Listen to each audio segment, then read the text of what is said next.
Good day and welcome to Letters and Politics. I'm Mitch Jeserich. Today we are going to be in conversation about the Second Amendment to the United States Constitution concerning the right to own a gun and the history behind the Second Amendment, a history that my guest today argues is about race and racism, that the Second Amendment was forced through by politicians who at the time feared slave uprisings, and ever since the Second Amendment has been applied differently depending on people's race. My guest is Carol Anderson. She is the Charles Howard Candler Professor of African American Studies at Emory University, and she is the author of the book, The Second, Race and Guns in a Fatally Unequal America. She joins us from Georgia via Zoom. Carol Anderson, it is a great pleasure to welcome you to this radio program. Thank you so much, Mitch. Thank you. I wanted to begin, and the Second Amendment reads, and we've heard this many times, but a well-regulated militia, comma, and oddly the commas are important, perhaps we'll talk about this, being necessary to the security of a free state, comma, the right of the people to keep and bear arms, comma, shall not be infringed. Something I found really fascinating in your book, The Second, is that we don't get the Second Amendment, and it makes sense if you really think about it, from the Constitutional Convention in Philadelphia in 1787. These are the amendments to the Constitution.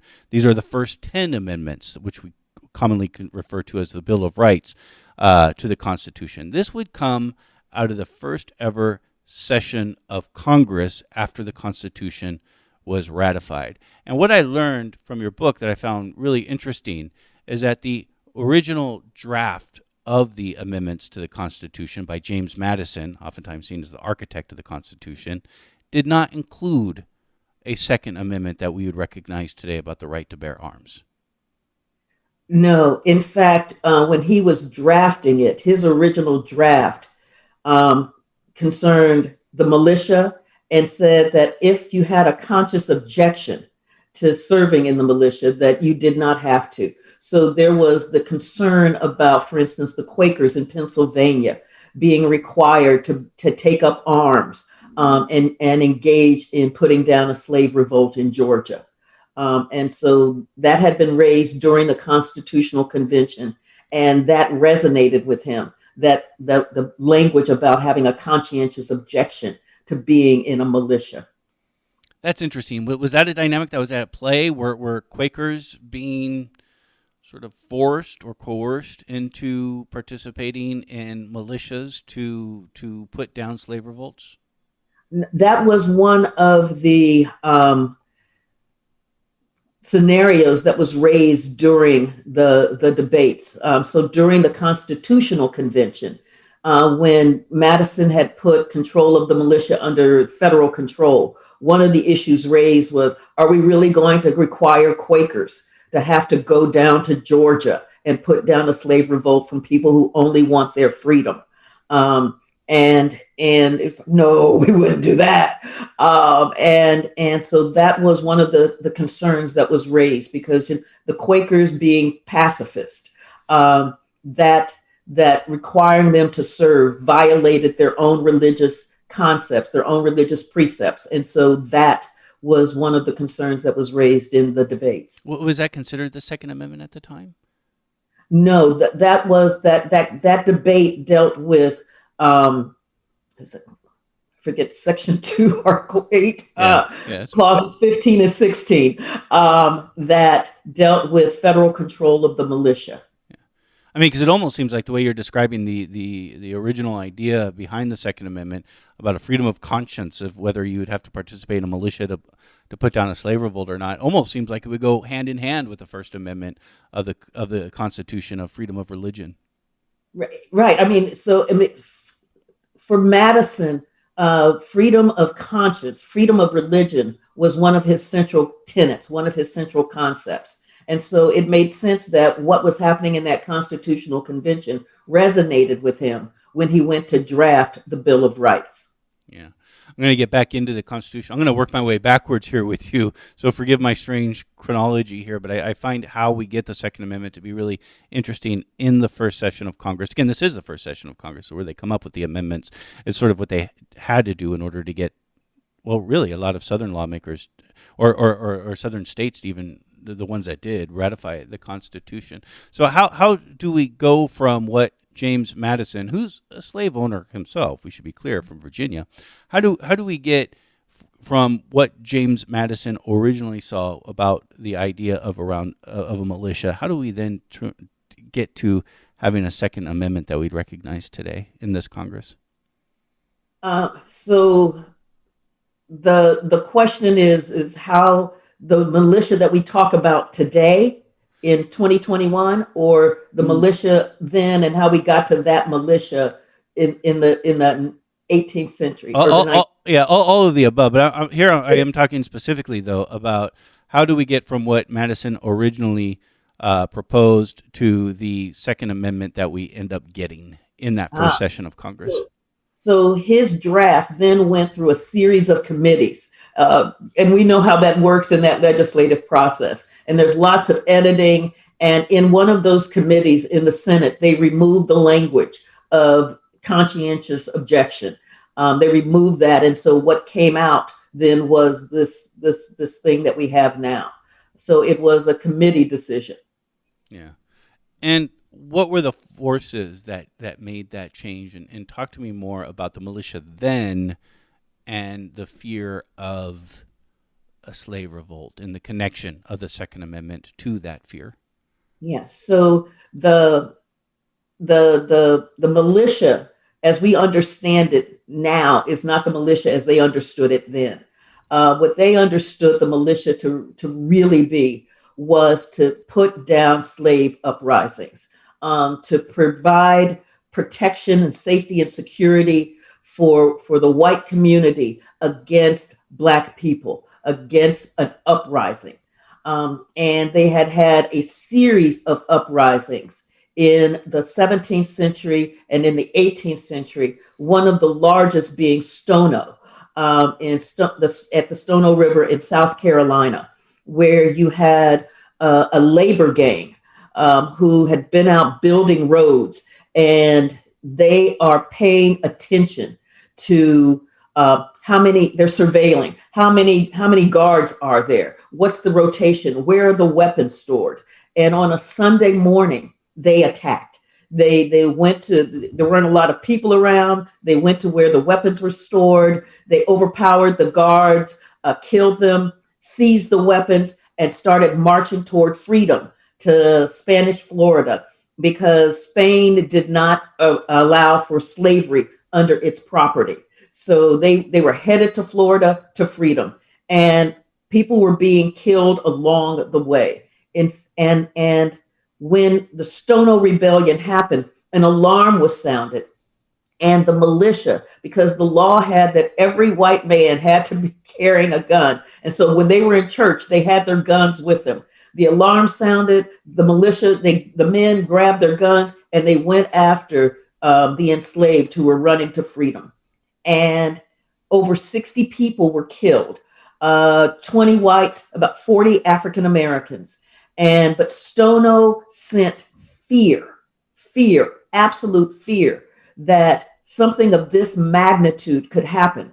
That not only was the possibility there, but the reality was there, that they were willing to kill whites in order to be free. So the South Carolina legislature passed a law saying that any enslaved person caught trying to get to Spanish Florida would be scalped. They also passed a law, the 1740 Negro Act, that defined who were the enslaved. They were absolute slaves now, and those not yet born. And that there were things that they could not do. They could not bear arms. They could not have books. They could not be literate. It was a way to contain and control this population that had created such fear in the white community. Stono's Rebellion, this is 1739? Yes. Yeah. Was this common? I mean, we're talking about South Carolina. Was this common for people who were enslaved at the time to try to be escaping to Spanish Florida to achieve their freedom? There were a series of revolts and planned revolts that were happening at that time in South Carolina. South Carolina had a massive enslaved population, which in fact was part of the fear that whites had. They needed that Black population to do the labor, but the number of Blacks that they needed to do that labor created incredible fear in that white community that they would be overwhelmed and overpowered, and that there would be retribution for what they had done to that enslaved population if that population ever got free. So within a period of from 1736 to 1740, I believe it was, there were actually about 6 revolts planned or that had actually happened. And Stono was one of the largest, was actually the largest in colonial North America. And probably we should be clear here, when there are slave rebellions, the response to it are usually 10 times, 100 times even more fierce than the rebellion in of itself. I mean, we have stories of people being formerly, enslaved people's heads being chopped off and put on a pike that would lead up a road, and these kind of Yes. things as warnings. Yeah, these were warnings to the enslaved population. If you dare fight for your freedom, if you dare believe that you are free, if you dare believe that you are human with rights, this is what will happen to you. And so that's what I mean by the kind of retribution. So the owning of Black people, the raping of Black people, the selling of Black people, ripping apart of their families, the branding, the torture that went on, to bring this Black population under control, to subjugate them, to make them believe that they are labor without rights.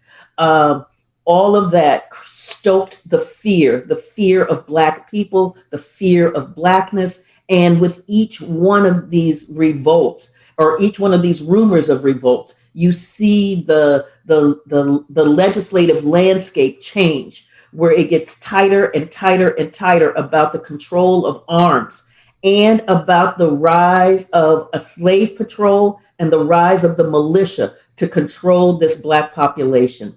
The slave patrol did a lot of the routine work. The militia was there to buttress the slave patrol.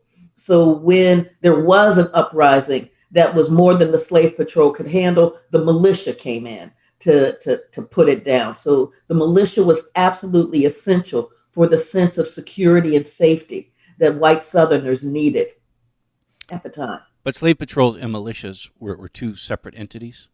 Yes, yes. Sally Haddon, a historian, does a wonderful job in making that clear that the slave patrol is part of a smaller group, but the militia, they are much larger. And when an uprising would happen that the slave patrol could not handle, the militia was there, and that the militia would also take over the leadership positions of the slave patrols in the midst of one of these major uprisings. Now, this is almost 4 decades before, at least we're talking about Stono Rebellion, almost 4 decades before the Revolutionary War for Independence. Maybe 5 decades or so till the ratification of the United States Constitution. But this is where we begin to see early laws from the states, which are still connected to the British Empire. This is where we begin to see early laws concerning guns and militias. Actually, we began to see those laws in the 1600s in Virginia. These laws start coming up about the enslaved, that Black people could not have arms, and that also included free Blacks. You start seeing the control of access to weapons for free Blacks as well, because the sense was is that Black people were a threat, just a threat to whites. That they challenged the system, and they were afraid that free Blacks would spark an uprising among the enslaved. And so in the 1600s, I believe the first law I saw was in 1623. You begin to see these laws about curtailing and containing access to weapons for Black people. Tell me about Patrick Henry and his fear. Whew, Patrick Henry. In the Constitutional Ratification Convention in Virginia. And that was a big one because ratification had stalled. They didn't have enough number of states that had signed on to the Constitution. And so George Washington is like, James, you got to get down there to Richmond and fight for this thing. James Madison goes back home, basically, to Richmond, to Virginia, and he is in toe to toe against Patrick Henry and George Mason, who are arguing that the Constitution, particularly with that language about the militia being under the control of the federal government, that would leave Virginia, whites in Virginia, defenseless. And Henry said, you know that the North detests slavery. You cannot trust them. You cannot trust this Congress that has people from Pennsylvania and Massachusetts to be willing to send a militia down to Virginia when an uprising occurs. We are basically, as I said, defenseless. We are going to be left to our own devices because they are going to let this happen. And so we cannot have this. And you had George Mason arguing the same thing. And George Mason is also one of the largest slave owners in Virginia. I think he had hundreds of enslaved people. That he also argued about being left defenseless. And he started pushing on that we have to have a Bill of Rights that would protect us. And that if we didn't get what we needed, he and Patrick Henry were talking about, we needed to have a new constitutional convention.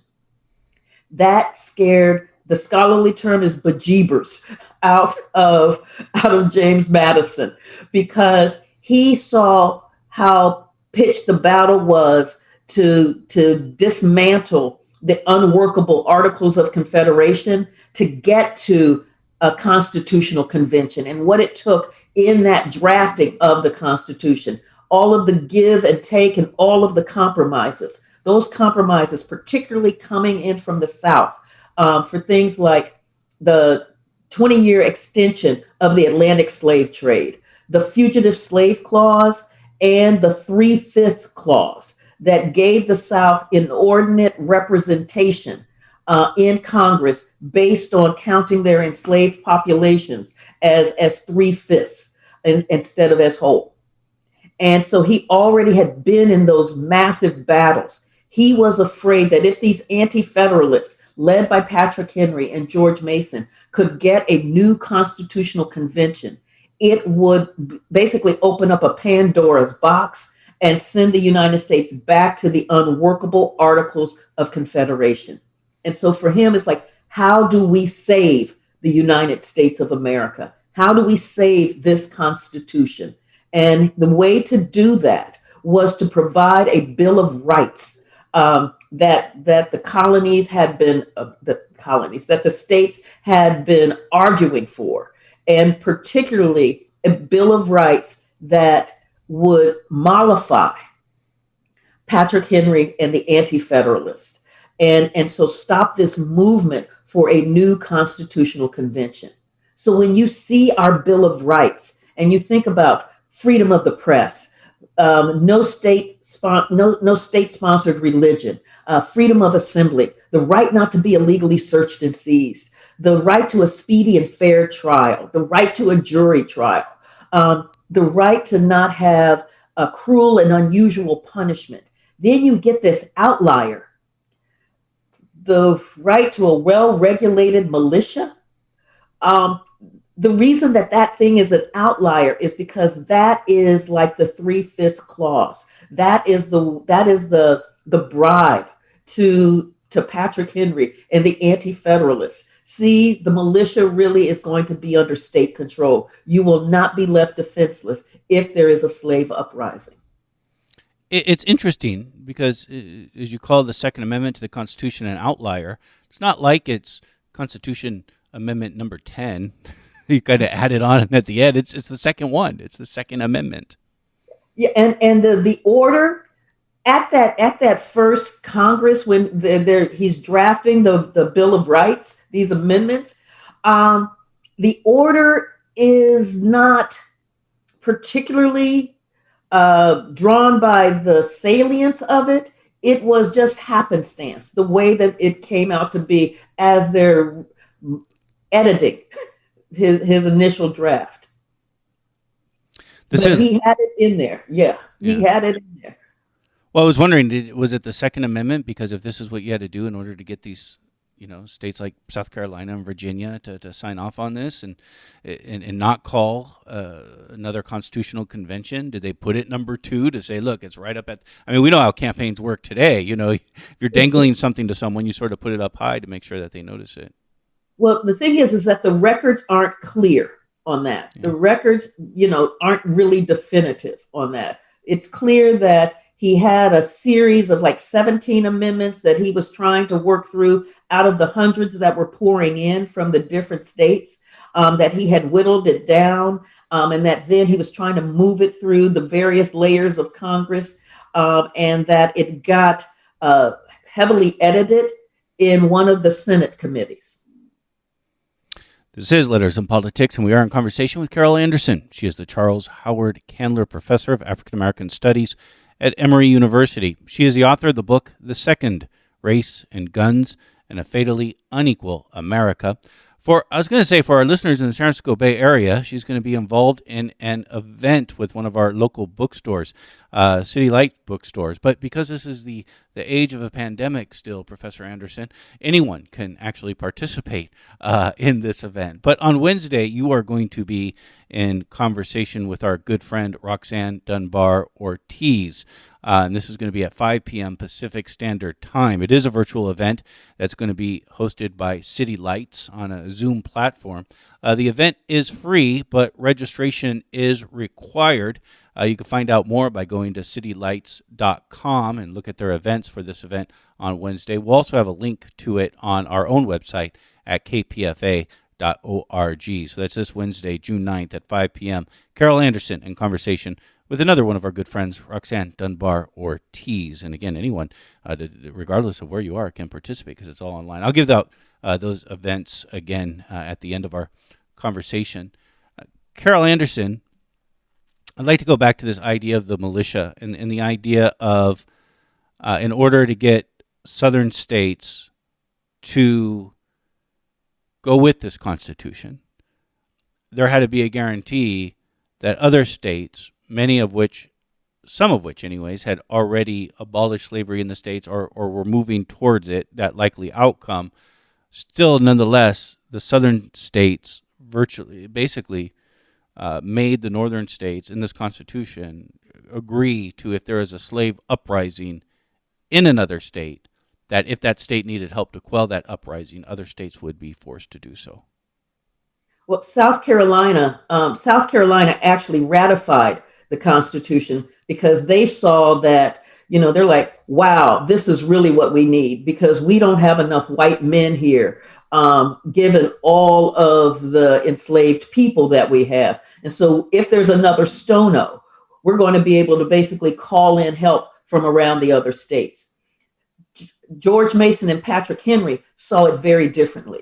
They said we cannot trust the North for this. And so when Virginia ratified the Constitution, it ratified it with its own amendments, including the right to a well-regulated militia that it pulled out of its 1776 Virginia Declaration of Independence. And so it was really sending the signal. This militia is absolutely important for us. When we think about the Second Amendment to the Constitution, we know there's a long-standing argument. Well, does it relate to a militia, or does it relate to someone's individually owning a firearm?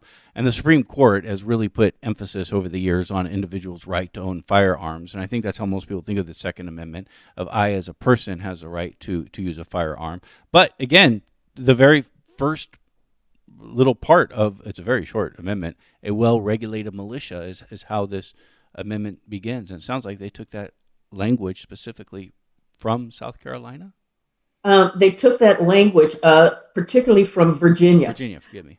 Yeah, from Virginia. And one of the things too is that when you think about the language about if you're a conscientious objector, that you don't have to partake in this. And so you get the sense that this is about a militia, and a militia in the ways that the South understood it. Because one of the narratives that we also have now in our current day is we swaddle the militia in this patriotic glory, that they fended off the British and fought for American independence, and that they're there for domestic tyranny. But what they were dealing with at the time was that they knew that that militia was no match for a professional army. That there were times during the War for Independence that they would cut and run or they wouldn't show up. And George Washington was beside himself about this, about when you can't rely on the folks that you need in a battle. You've got it all mapped out and then they don't show up. It makes it really hard. So he understood that this militia was not reliable.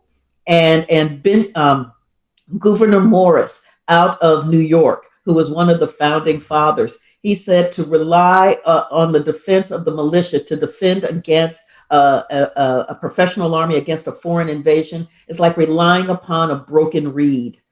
So they knew that that militia was no match for a professional army, no match for a foreign invasion.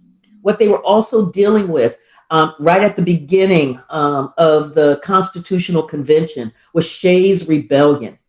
And Shea's Rebellion were when white men got together in Massachusetts to take on the Massachusetts government because of their anger at taxation policies and their anger that land was being foreclosed, seized for lack of payment of those taxes. And that the militia then weren't taking on Shea's Rebellion. You had members of the militia who were actually joining Shea's Rebellion.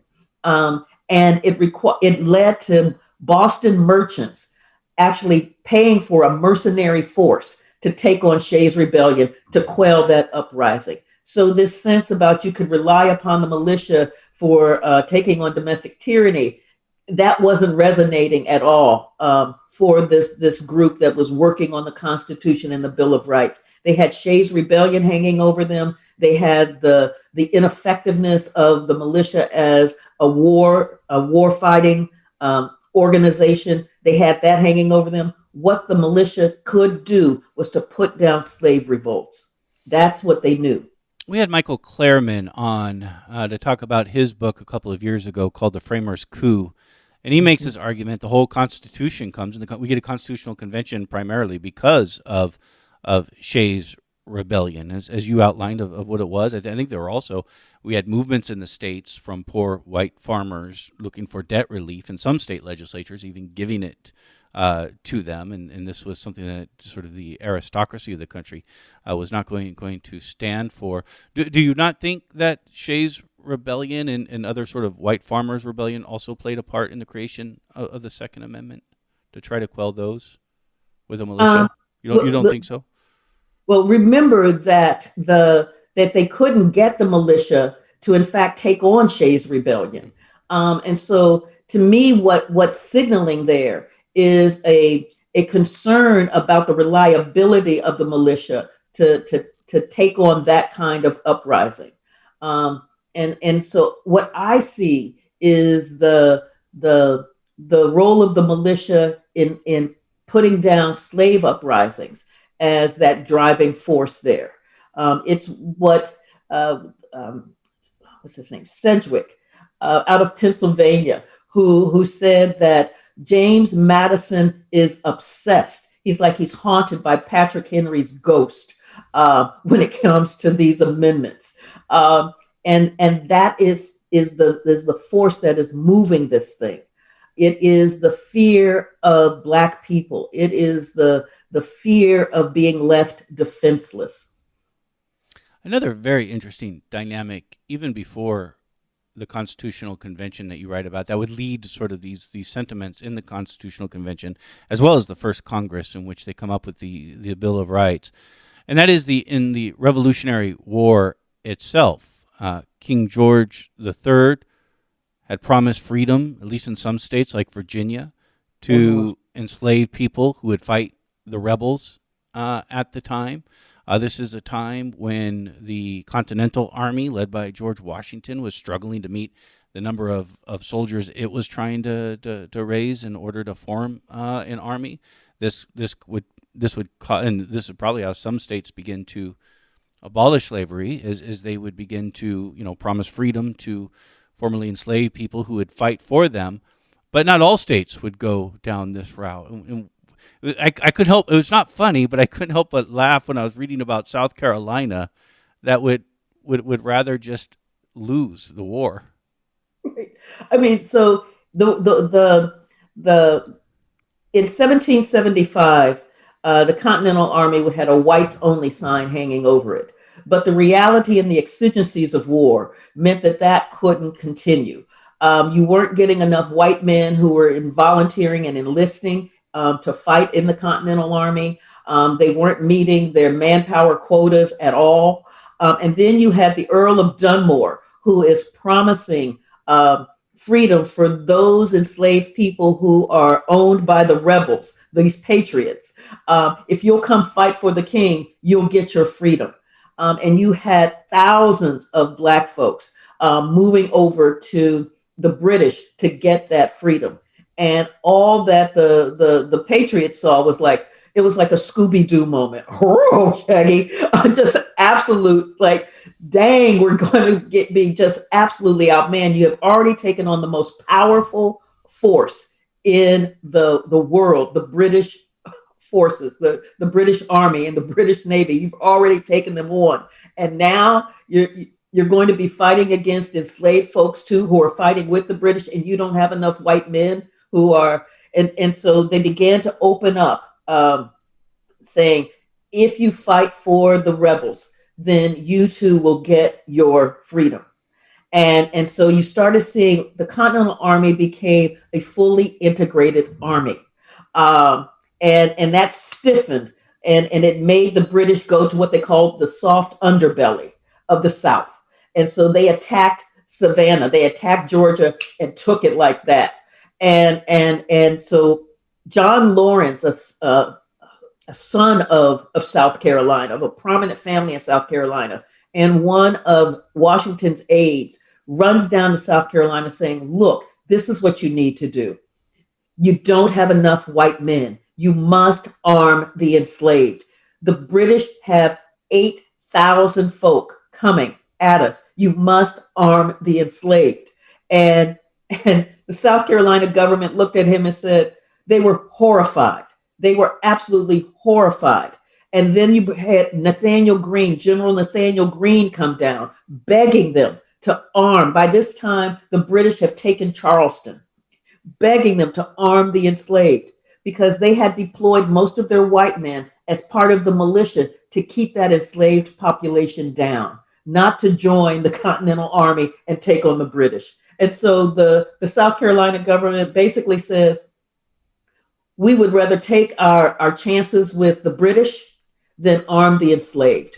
And so that means we would rather surrender and surrender this dream of the United States of America rather than arm the enslaved. And Nathaniel Greene called it, they had a dreaded fear of arming Blacks. That dreaded fear of arming Blacks is so foundational to the Second Amendment, to the right to a well-regulated militia. Because the history of gun control until sort of, well, maybe even recently, we can get into this, but really the history of gun control in this country has always been about trying to keep African Americans from getting guns.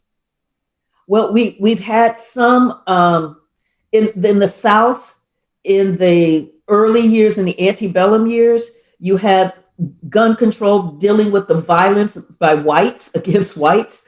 But that gun control, so in the Nunn decision in Georgia, the Georgia Supreme Court ruled that trying to keep white men from openly carrying weapons violated the Second Amendment.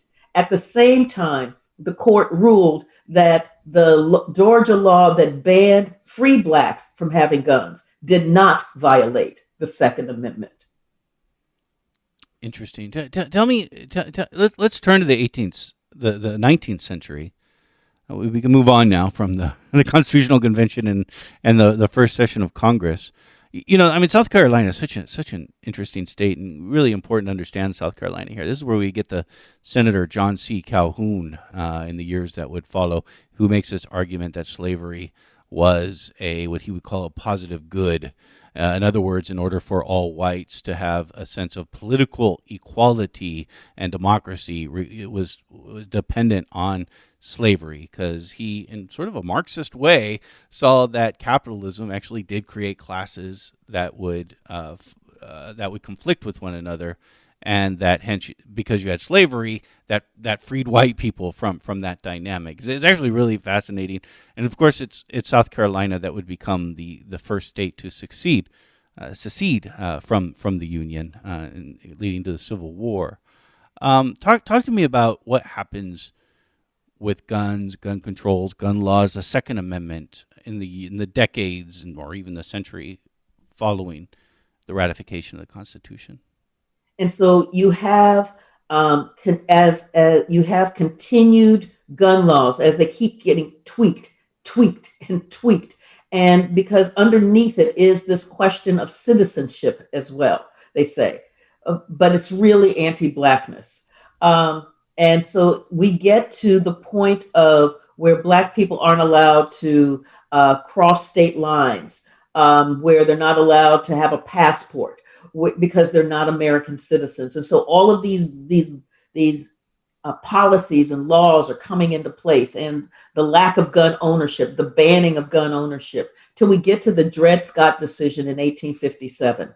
And Dred Scott is the Supreme Court decision written by Chief Justice Roger Taney that says that Black people have never been citizens. They weren't citizens at the beginning of this nation. They weren't citizens in our founding documents. If they were, they weren't citizens by the Secretary of State that wouldn't allow them to have passports.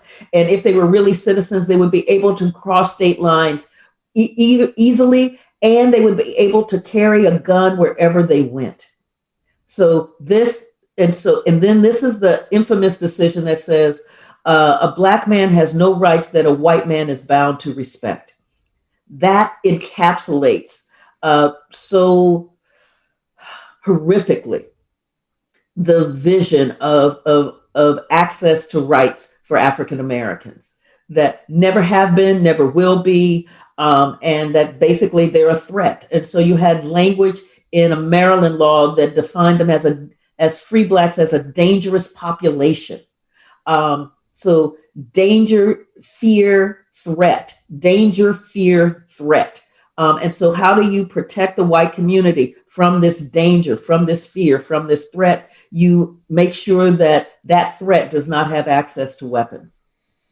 Does the dynamic around the Civil War at all resemble the dynamic that we talked about the Revolutionary War when it comes to Um, African Americans serving? some of it does, yes, in that you had initially the Union Army, the American Army, banned Blacks from serving in the military, just the way that originally the Continental Army banned Blacks from serving in that army. But the exigencies of war, and the pressure from the Black community, like from leaders like Frederick Douglass, um, opened up that the Union Army, and you had Black men serving there. They became 10% of the Union Army, and 19,000 served in the U.S. Navy. So they were battling for this freedom. You also had like Harriet Tubman, who became a Union spy and led about 300 U.S. troops to blow up a Confederate ammunition depot on the Combahee River. So you had Black folks fighting for their freedom, and I also have to say we have to dismantle the lie, the narrative that you had the enslaved fighting for the Confederate Army. Um, Kevin Levin has done a fabulous book that just exposes that lie wonderfully in showing that the pictures were the enslaved of the officers who were brought along to provide material support for their owner. But in terms of fighting in that army, no. Not even forced to fight. Uh, it was in the last few days of the Confederacy where they finally said, okay, we're going to let Black people fight.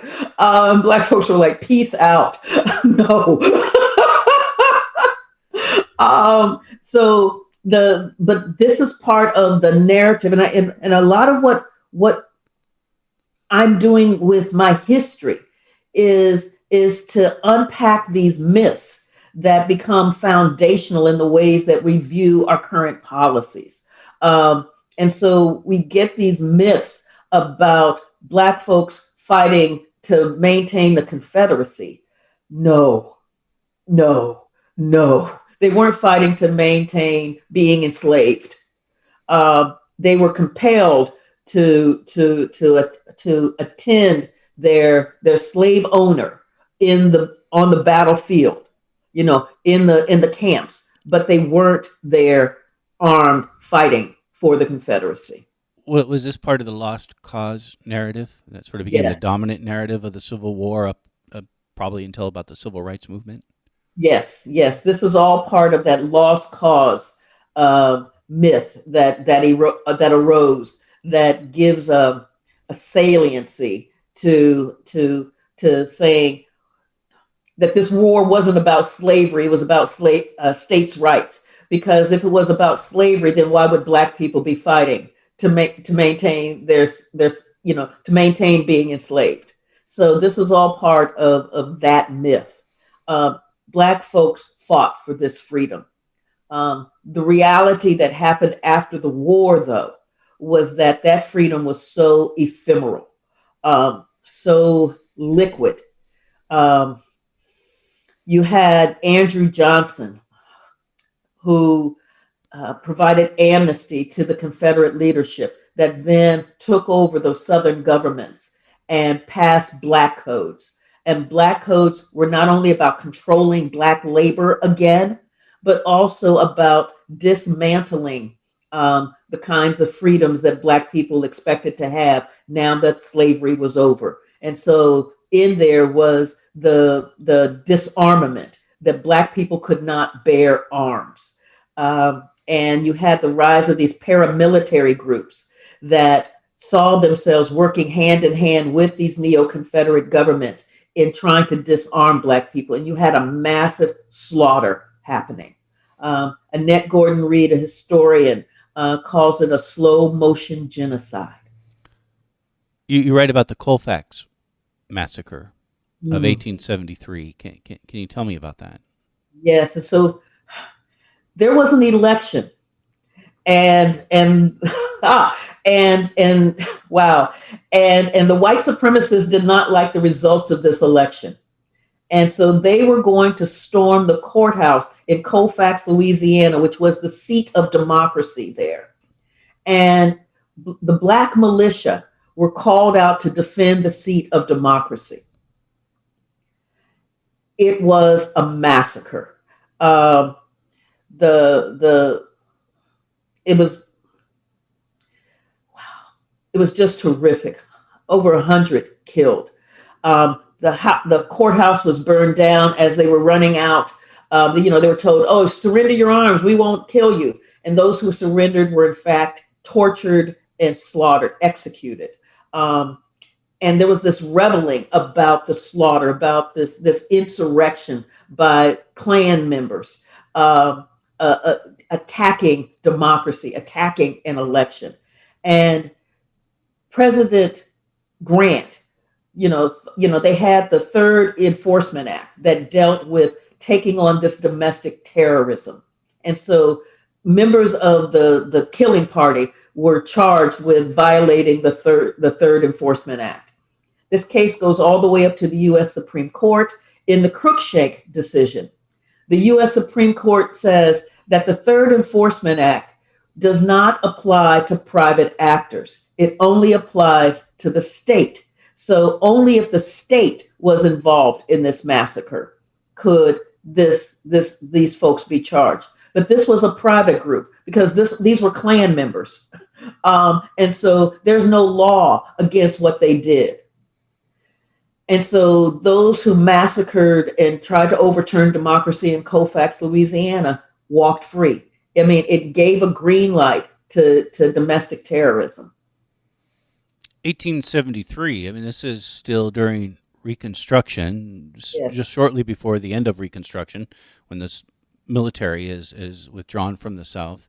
This is a time when African Americans are being elected to office, including in Congress. Is is that what's happening in Colfax? There is an election. yes. People didn't There's an like the election, outcome. and they didn't like the outcome. And actually, whites were elected, but they were Republicans. Right. And this is what's difficult to think about in our terms. But back in those days, Republicans were anti-slavery and pro-civil rights, um, and the Democrats were the purebred white supremacists who just hated the fact that Black folks were free and were doing everything they could to put Black people back in their place. And so this is why you see these massive clashes. So when Black people are voting, this is why you're getting slaughter at the voting booths. This is why you're getting domestic terrorism. How can we stop Black people from voting? How can we keep them from putting these Republicans in power? And so they were white Republicans that were voted in Colfax, Louisiana. But the vision of these white Republicans was absolutely anathema to these white supremacists who took on this Black militia and slaughtered them. Carol Anderson, we're almost out of time, but the good news, and I'll give the event in a moment, is people can get more on Wednesday night. We will be in conversation with Roxanne Dunbar Ortiz, and I'll give that information in a moment. But your argument isn't either for or against the Second Amendment, for or against gun control. Your argument is about how the Second Amendment has been used differently depending on who we're talking about, especially around race. Yeah, and so yeah, this isn't an anti-gun or a pro-gun book. I do believe that we need common sense gun safety laws. I do believe that fervently. But this isn't an anti-gun or pro-gun book. What I'm looking at is the anti-Blackness that undergirds the Second Amendment, and that it is as racially fraught as the Three-Fifths Clause and needs to be treated as such, not as this hallowed ground that we have right now, where it's like my Second Amendment rights. That those Second Amendment rights are the right to destroy the rights of Black people. And you point out, I mean, there's many examples we can get to, but we don't have time. And one is Ronald Reagan, as governor of California, enacted gun restrictions after the Black Panthers started carrying around guns. But you also point out in your introduction of your book, you look at Philando Castile, for example, or other African American men who were legally holding a gun who were killed by police. You never saw the NRA come out in support of them. Right. I mean, and that was what was jarring for me, was that here you had a legal gun owner who is shot dead because he has a weapon. Not that he's brandishing it, not that he's threatening anybody with it. He simply has it, and he is shot dead. And the NRA is virtually silent. But the NRA did not go virtually silent at Ruby Ridge. It did not go virtually silent at Waco with the Branch Davidian. In fact, there they called federal officers jackbooted government thugs. So the anger at at federal officials, at law enforcement for killing white men who are killing federal officers is one thing. Looking at Philando Castile, who was just alerted the officer that he had a license to carry weapon, but he's reaching for his ID just the way the officer asked, leads to his death, and to have silence from the NRA. And folks are asking, well, do Black people have Second Amendment rights? And I went, that is a great question. And that's what started this book. Yeah. No, I mean, Philando Castile, it's all right there on video. I have a gun legally, just letting you know. So, Carol Anderson has been our guest. Carol Anderson is Charles Howard Candler Professor of African American Studies at Emory University. She has joined us for a conversation on her book, The Second, Race and Guns in a Fatally Unequal America. If you want more of this, and there is a lot more to talk about, we just scratched at the surface. Carol Anderson on Wednesday night is going to be in conversation with our good friend Roxanne Dunbar Ortiz, who has written her own book about the connection of the Second Amendment to settler colonialism. So this is something you're not going to want to miss. Carol Anderson and Roxanne Dunbar Ortiz together Wednesday night, June 9th at 5 p.m. Pacific Standard Time. It is an event by City Lights Bookstore. The event is free, but registration is required. So you can go to citylights.com to look to see how you can register. You can also find it on our website at kpfa.org. Carol Anderson, I've enjoyed our conversation very much, and I thank you for taking this time to join me today. Thank you so much. This was wonderful.